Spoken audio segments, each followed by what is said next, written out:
नमस्कार, आप देख रहे हैं बोले भारत। मैं मनीष कुमार अपने साथी सौरभ के साथ इस खास प्रोग्राम में बहुत स्वागत करता हूं। ये प्रोग्राम ऐसा है जिसमें हम यूपी की बड़ी खबरों को आपके लिए लेकर आते हैं और आज की सबसे बड़ी खबर योगी सरकार की कैबिनेट बैठक से निकल कर आई है, जिसमें शाहजहांपुर के जलालाबाद कस्बे को परशुरामपुरी का नाम दे दिया गया है। सौरभ, परशुराम की जन्मस्थली माना जाता है जलालाबाद को, और जलालाबाद एक तहसील है, नगर पालिका परिषद है शाहजहांपुर जनपद में। तो अब योगी सरकार ने उसका नाम परशुरामपुरी करने का कैबिनेट में फैसला कर लिया है और बहुत जल्दी ही इस संबंध में जो भी शासनादेश जारी करना होगा वो हो जाएगा। इसकी मांग लंबे समय से चल रही थी शाहजहांपुर में और वहाँ के जिलाधिकारी साल भर पहले जो थे उन्होंने एक चिट्ठी भी लिखी थी नगर विकास विभाग को कि स्थानीय लोगों की भावनाओं को देखते हुए जलालाबाद का नाम परशुरामपुरी किया जाए, क्योंकि भगवान परशुराम की वो जन्मस्थली है।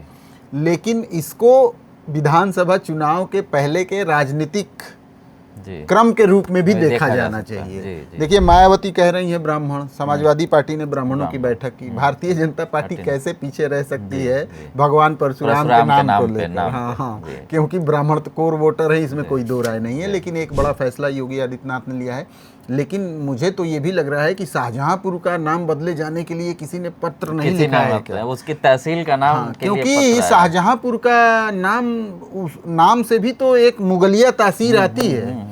तो अब ये देखना दिलचस्प होगा। लेकिन अन्य भी बहुत सारे कैबिनेट में फैसले हुए हैं, उसके बारे में यदि आप थोड़ा ब्रीफ कर सकें कि बड़े फैसले कौन से हुए हैं। बड़े फैसले मनीष जी, एक तो होमगार्ड को जो है 5 लाख का कैशलेस इलाज की व्यवस्था ये बहुत बड़ी बात है। जी एक हो गया वो।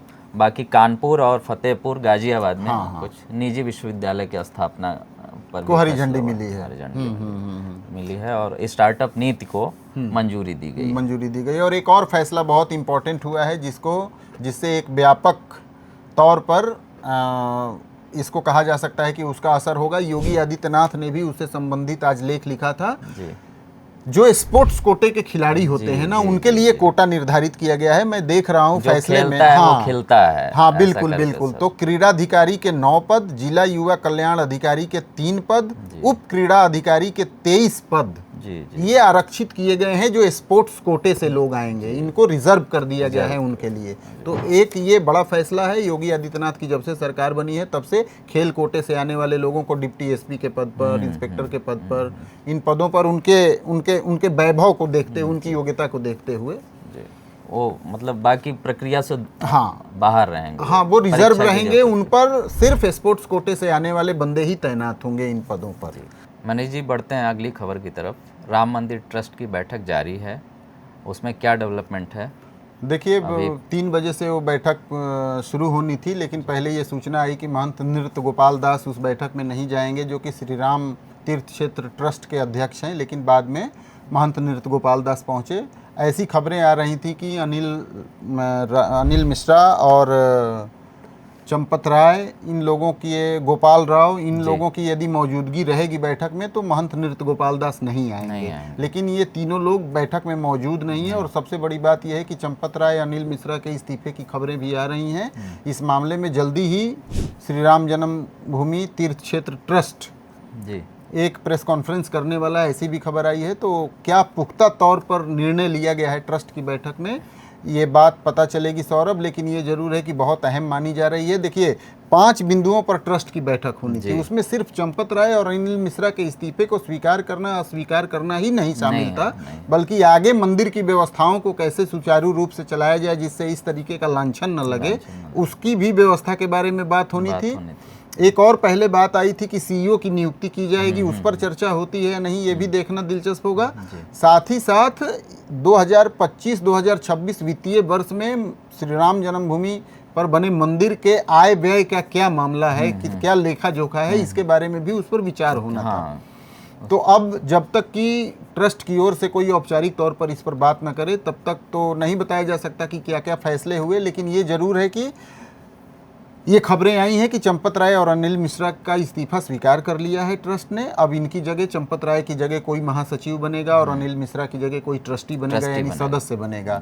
तो अभी इस मामले में बहुत डेवलपमेंट आने बाकी हैं सौरभ। इसी क्रम में मनीष जी एक सीबीआई याचिका थे, सीबीआई जांच के लिए एक याचिका दाखिल की बिल्कुल गई थी। बिल्कुल बिल्कुल, जिसको हाईकोर्ट ने खारिज कर दिया। खारिज कर दिया है। हाईकोर्ट की लखनऊ बेंच लखनऊ में बेंच ने कुछ लोगों ने याचिका दाखिल की थी कि राम मंदिर के चढ़ावा चोरी के मामले में सीबीआई की जांच की अनुशंसा हो, इसका ऑर्डर हाईकोर्ट दे। लेकिन सरकार की तरफ से जो सरकारी वकील खड़े हुए थे उन्होंने कहा कि इस तरीके की एक याचिका ऑलरेडी सुप्रीम कोर्ट में लंबित है, इसलिए हाईकोर्ट में इसकी सुनवाई का कोई तुक नहीं बनता है। और उनकी दलील को हाईकोर्ट ने माना और जस्टिस राजन राय और जस्टिस मंजीव शुक्ला ने, इनकी बेंच थी जो ये याचिका सुन रही थी, उन्होंने इसको खारिज कर दिया कि चूंकि सुप्रीम कोर्ट में इस तरीके का एक मामला लंबित है, ऐसी ही याचिका लंबित है, इसलिए हाईकोर्ट से कोई डायरेक्शन देने का मतलब नहीं है। और सौरभ, इस मामले में पुलिस और एसआईटी की जांच में भी बहुत तेजी आई है। हाँ, एसआईटी ने एक आरोपी को रिमांड पर भी लिया था और बाकी 5 आरोपियों से जेल में जाकर एसआईटी ने इतवार को पूछताछ भी की थी और पुलिस ने पूछताछ की थी। और एसआईटी के पास तो अभी खैर 1 हफ्ते का 9 दिन का और समय बचा है। 15 जुलाई को उसे अपनी फाइनल रिपोर्ट देनी है। उसने 15 दिन अतिरिक्त समय मांगा था, तो काफ़ी चर्चा में रहा है। मनीष जी, अगली खबर की ओर बढ़ते हैं। सीएम का एक और दौरा प्रस्तावित है और प्रयागराज का दौरा है आज। उसमें जो है 2500 करोड़ के विकास कार्यों की समीक्षा होनी है। बिल्कुल। और 3 प्रमुख व्यक्तियों के मूर्ति का अनावरण भी होना है, जिसमें श्यामा प्रसाद मुखर्जी, बिल्कुल, पूर्व प्रधानमंत्री अटल बिहारी वाजपेयी और विश्व हिंदू परिषद के जो पूर्व अध्यक्ष अशोक सिंघल, हाँ, इनकी मूर्ति का देखिए, मूर्तियों का तो अनावरण है ही है। लेकिन मैं ये देख रहा हूँ पिछले दिनों में करीब 2 हफ्ते हो गए, योगी आदित्यनाथ लगभग कोशिश कर रहे हैं कि चुनाव से पहले हर विधानसभा में पहुंचें, जनसभा करें और विकास कार्यों का लोकार्पण और शिलान्यास करें। इसके तहत बहुत सारे जिलों में, वहाँ की विधानसभाओं में उनके कार्यक्रम हुए और सैकड़ों करोड़ की योजनाओं का लोकार्पण और शिलान्यास हुआ है। तो उसी क्रम में इसको भी देखा जाना चाहिए। बिल्कुल ठीक बात है, बिल्कुल ठीक बात है। अब आगे बढ़ते हैं मौसम के अपडेट पे कि मानसून कहाँ है, क्या स्थिति है अगले कुछ दिनों में, बारिश का क्या अंदेशा है? देखिए, मानसून तो तरसा रहा है पूरे भारत में। सिर्फ गुजरात का थोड़ा सा हिस्सा बचा है और पश्चिमी राजस्थान का थोड़ा हिस्सा बचा है जहां मानसून अभी नहीं पहुंचा है। बाकी पूरे देश भर में मानसून पहुंच गया है। जिस अपेक्षा से बारिश होनी चाहिए उस तरीके से अभी बरसात नहीं हुई है। और जैसा कि मौसम विभाग ने पहले भी कहा था कि इस बार मानसून थोड़ा कमज़ोर रहेगा एल नीनो के प्रभाव के कारण, सौरभ। लेकिन ये ज़रूर है कि जो ठहराव मानसून के आगमन के बाद आया था, हमने मौसम विज्ञानी से बात की थी तो उन्होंने कहा कि बंगाल की खाड़ी में उड़ीसा के पास एक साइक्लोनिक सिस्टम बनने से मानसून की रफ्तार थोड़ी धीमी हुई है क्योंकि वहाँ लो प्रेशर एरिया डेवलप हो गया है। लेकिन 7 तारीख से आगे मानसून के थोड़ा जोर पकड़ने की उम्मीद जताई जा रही है। लेकिन फिर भी मौसम विभाग का आगे जो प्रेडिक्शन होगा बोले भारत आपको बताता रहेगा। जिस रफ्तार में बारिश की उम्मीद मानसून के आगमन के समय होती है, वो तो थोड़ी उम्मीद टूटी है और किसानों को सबसे ज़्यादा परेशानी झेलनी पड़ सकती है खरीफ की फसल को लेकर यदि बारिश बहुत नहीं हुई, क्योंकि अभी भी प्रदेश का एक बड़ा भूभाग ऐसा है जो प्राकृतिक तौर पर सिंचित है। तो अब ये देखना होगा कि आगे के दिनों में कैसा रहता है।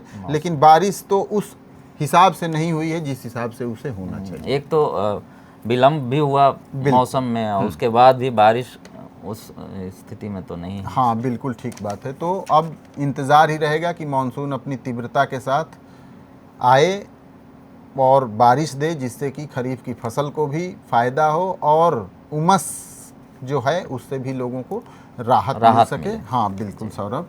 तो यूपी की सुर्खियों में आज हमें दीजिए इजाज़त। हम कल फिर से आपके लिए यूपी की टॉप न्यूज़ लेकर आएंगे। धन्यवाद, नमस्कार।